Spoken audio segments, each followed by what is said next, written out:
everybody, and welcome back. So as you all know now, the Galant sat for many years, more than 10 outside, and in that process it got pretty dirty, engine bay included.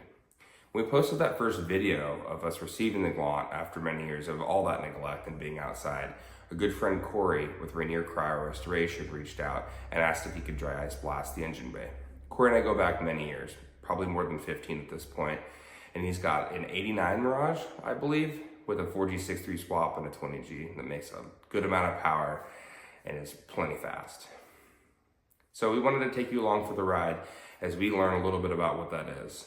To give you a summary, as I really don't know what it is essentially dry ice, a lot of pressure, very little water and residue left over with the exception of the dirt you knock off whenever you're cleaning, and a good, clean, nice surface at the end. We wanted to say thank you to Corey for stopping by. We appreciate it. Get to it.